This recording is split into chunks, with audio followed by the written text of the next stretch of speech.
In this lesson, we'll explore how the ing form of verbs is used in different contexts and for different purposes, including continuous tenses, adjectives, nouns, after certain verbs, after prepositions, and after certain expressions. Number 1. Continuous tenses.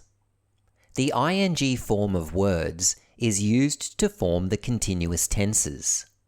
For example, he is swimming in the lake. Chris and Evan were swimming together. They have been swimming all day. She had been swimming. We will be swimming tomorrow. In each sentence, the ing form of swim, swimming, is used to form a continuous tense. Here it forms present continuous. Here, past continuous. Here, present perfect continuous. Here, past perfect continuous. And here, future continuous tense. When an ing word is used to form a verb tense, as is the case in each of these sentences, it is called a present participle. Number 2. Adjectives. Adjectives describe nouns. For example, the grey clouds, a large boat, the red balloon. These words are adjectives. The ing form of words can be used as adjectives to describe nouns. Take these two sentences for example. It was such a boring game. The view from the top of the mountain is amazing.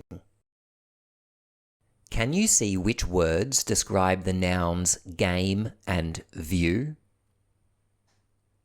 Boring describes game, and amazing describes view. Ing words can be used in this way to give more information about a noun. An ing word that acts as an adjective is called a present participle, just like ing words that form continuous tense. Number 3. Nouns. Adding ing can turn verbs into nouns. These are called gerunds. Gerunds can be the subject of a sentence, the object of a sentence, the object of a preposition, or more. Here are a couple of examples. Skating is an exciting hobby. I dislike writing reports at school. Violet and I are talking about moving overseas. The words skating, writing, and moving all act as nouns. Skating is a subject. It is the thing being talked about. Writing is an object. It acts as the thing being disliked. Moving is an object of a preposition.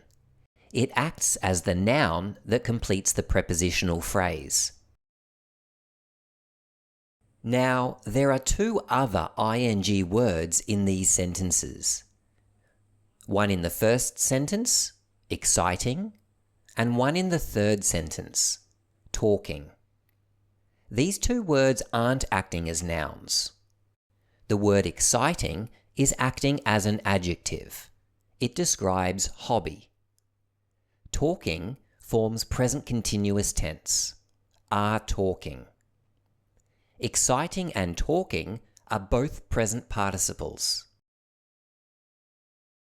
Number 4. After certain verbs. The ing form is often used after certain verbs. Here are some common verbs that are followed by the ing form of a word: enjoy, like, suggest, finish, avoid, recommend. For example, I enjoy walking my dog. She likes talking in class. Our teacher suggested finishing chapter 4. He finished writing his report just in time. We should avoid eating too much sugar. My doctor recommended drinking more water.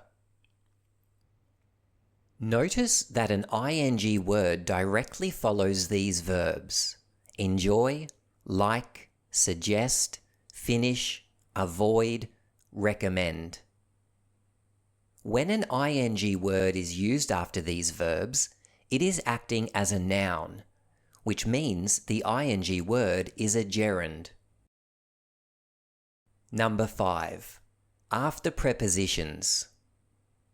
When a verb follows a preposition, it generally takes the ing form. It becomes the object of a preposition. You might remember that in number 3, we had an example of an object of preposition in this sentence. Violet and I are talking about moving overseas. Here is the preposition, about, and here is our object of preposition, moving. When an ing word follows a preposition, it is acting as a noun. You might remember from earlier in the lesson that this means the ing word is a gerund. Here are another couple of examples where ing words are used after prepositions. We are tired of waiting. I'm more confused after talking to the teacher. They had a choice between driving and flying. Here are the prepositions, and here are the ing words, which in these examples are gerunds. Number 6. After certain expressions. The ing form is often used after certain expressions. Here are a few. Let's take a look at an example of each. Interested in. I am interested in applying for this job. Have difficulty or have trouble. We had difficulty finding the library. Or, we had trouble finding the library. Responsible for. They are responsible for making this mess. Good at. Maggie is good at running. Can't help. I couldn't help smiling after the movie. Have fun. We had fun painting. The ing form of words is used to form continuous tenses, as adjectives, as nouns, after certain verbs, after prepositions, and after certain expressions. Have a go at writing a sentence for each of these situations. I'd love to see your work, so be sure to leave your sentences in the comments. Thanks for following along, and I hope to see you soon for the next lesson. EasyTeaching.net